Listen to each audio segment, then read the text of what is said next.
আজকে আমি প্রথমবার ইন্ডাকশনে কিছু বানাবো। তো ইন্ডাকশনটা তো কালকে ওপেন করে দিয়েছি, বলেছি তোমাদের।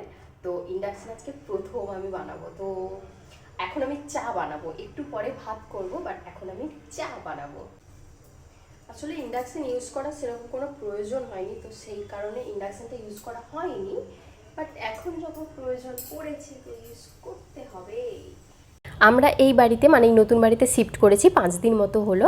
আর এখন তো কীরকম গ্যাসের ক্রাইসিস চলছে সেটা তোমরা খুব ভালো করেই জানো। তো সেই কারণে এখনও গ্যাসটা নেওয়া হয়নি, মানে গ্যাসের কানেকশন এখনও করা হয়নি। গ্যাসের অফিসের সাথে বর কথা বলেছে, একটু সময় লাগবে বলেছে, তো সেই কারণে বর বললো ইন্ডাকশনটা নিয়ে নিই। বাট ইন্ডাকশনটাও নিয়েছি, কিন্তু আমরা এসেছি 5 দিন হলো, বাট ইন্ডাকশনটা এসেছে কাল।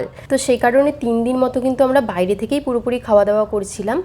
আর আজকে আমি প্রথম ইন্ডাকশনে চা করলাম। আমি না আগে কখনো ইন্ডাকশন ইউজ করিনি, কারণ ইন্ডাকশন ইউজ করার প্রয়োজন হয়নি। তো সেই কারণে তো এখন যখন প্রয়োজন পড়েছে ইউজ করতে হবে, তো প্রথমবার আমি আজকে চা করলাম। আর ইন্ডাকশন যেহেতু আগে কখনো ইউজ করিনি, তো সেই কারণে আমি ইউটিউব দেখে অনেক ভিডিও দেখেছি, মানে কিভাবে কি কন্ট্রোল করব, কি করব না করব, তো তা দেখার পর মোটামুটি শিখে গেছি।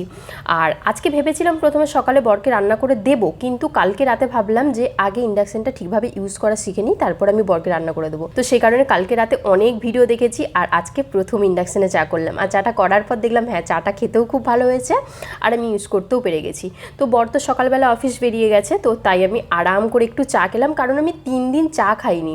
চা এই কারণে খাইনি কারণ কিছুই তো ছিল না, গ্যাস ছিল না, ইন্ডাকশন ছিল না। তো সেই কারণে 3 দিন যেহেতু চা খাইনি, তাই আগে ভাবলাম আমি একটু চা খাই, তারপর ফ্রেশ হয়ে তারপর যা করার করবো। আরাম করে একটু চা খেলাম জানালার ধারে বসে। আর আজকে প্রচণ্ড সুন্দর হাওয়া দিচ্ছিল, কারণ আজকের ওয়েদারটা দারুণ ছিল, পুরো মেঘলা মেঘলা। আর সকালে তো বরকে অফিস যাওয়ার সময় রান্না করে দেওয়া হয়নি, আমি তাই এখন একটু আলু সেদ্ধ ভাত নিজের জন্য করে নেবো, আর রাতে ভাবছি কিছু একটা ভালো রান্না করব। তো দেখা যাক কি রান্না করি, সেটাও শেয়ার করবো তোমাদের সাথে।